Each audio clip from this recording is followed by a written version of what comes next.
Šioje laidoje norėčiau papasakoti apie kaminus, įdėklus ir šiltintus kaminus. Kam yra naudojami ir kur montuojami. Kaminų įdėklai būna apvalūs arba ovalūs. Čia priklauso nuo to, kokia pas jūs yra išmūryta kamino anga. Įdėklai reikalingi kaminuose, kad užtikrinti priešgaisrinį saugumą ir kad išvengti rasos taško kamine. Šiuolaikinėse kaminuose įdėklai mus apsaugo nuo kondensato, kuris susidaro pajungus šilumos nešėjus į kamino ertmę. Tai yra kieto kuro katilai, židiniai ar krosnelės. Kylant dūmų į viršų, pačioj viršutiniai daly namo palėpėje, kur yra atviras kaminas, susidaro šilumos ir šalčio barjeras. Tuo atveju gaunasi kondensatas, kuris susigeria į plytas ir plytos gali skirti.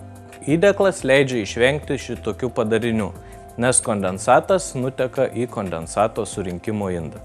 Šiuo metu galime pasiūlyti aukštos kokybės nerūdijančio plieno įdėklus su molibdeno priemaiša. Molibdeno priemaiša yra reikalinga tam, kad pačios rūgštis nuo malkų, nuo dujų negadintų nerūdijančio plieno.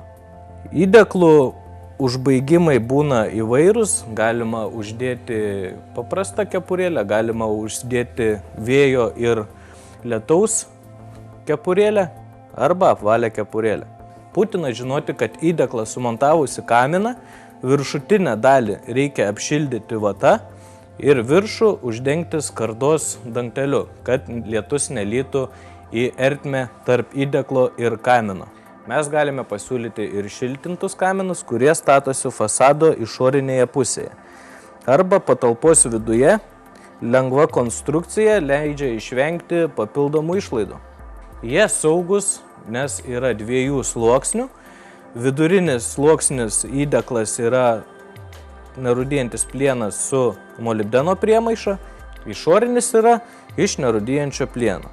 Vidurys tarp 2 įdėklų yra apsaugotas akmens vata. Taip pat galime pasiūlyti ir iš blokelių mūrijamus kaminus, vien kaminas arba kaminas su ventiliacijos anga. Tai tokiu būdu yra išvengiama papildomas išlaidos ventiliacijos angai mūryti. Šis kaminas ypatingas tuo, kad turi viduje apšiltintą keramikinį įdėklą.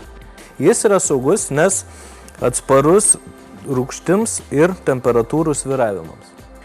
Šis kamino komplektas yra pigesnis už paprastus mūrijamus kaminus su įdėklu.